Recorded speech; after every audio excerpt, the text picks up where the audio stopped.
सभी को नमस्कार। करियर फर्स्ट चैनल पर आप सबका स्वागत है। डिक्टेशन लिखने के लिए तैयार रहें। Ready start. शुल्क संघर्ष बढ़ने के बीच भारत और जापान ने अपने विशेष रणनीतिक एवं विभिन्न क्षेत्रों में सहयोग को और प्रगाढ़ करने के वास्ते अगले 10 वर्षों के लिए साझेदारी का एक नया खाका तैयार किया है।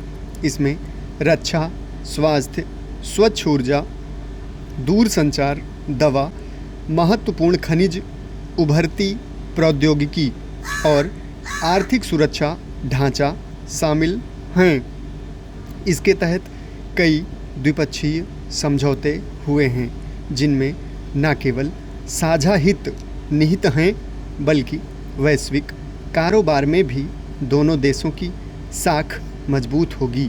खासकर अमेरिका की ओर से भारत पर लगाए गए 50% शुल्क से निपटने के उपायों की तलाश के बीच जापान से यह साझेदारी और भी महत्वपूर्ण हो जाती है। भारत व्यापार के वैकल्पिक रास्ते खोजने में जुटा है और जापान के साथ समझौतों की इसी कड़ी का एक हिस्सा माना जा रहा है। अमेरिका की शुल्क नीति से जापान भी अछूता नहीं है और ऐसे में वह भी भारत की ओर उम्मीद भरी नज़रों से देख रहा है।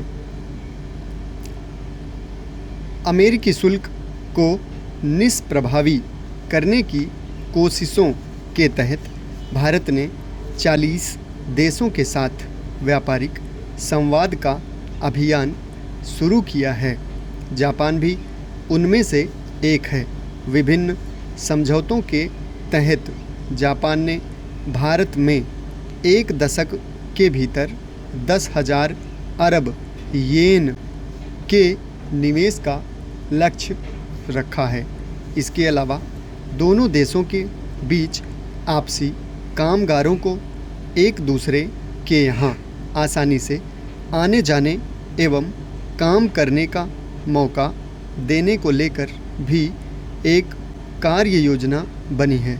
माना जा रहा है कि इससे 5 लाख भारतीय प्रशिक्षित कामगारों के जापान जाने का रास्ता खुलने की उम्मीद है।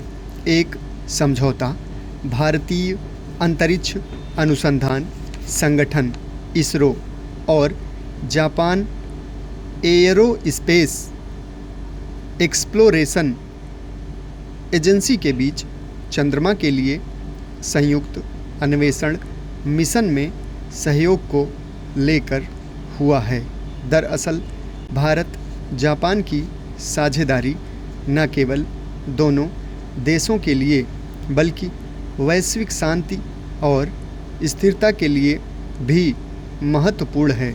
मजबूत लोकतंत्र एक बेहतर दुनिया को आकार देने में अहम भूमिका निभाते हैं। इसमें दो राय नहीं कि जापानी तकनीक और भारतीय प्रतिभा का संयोजन अंतर्राष्ट्रीय पटल पर एक नए आयाम को आकार दे सकता है।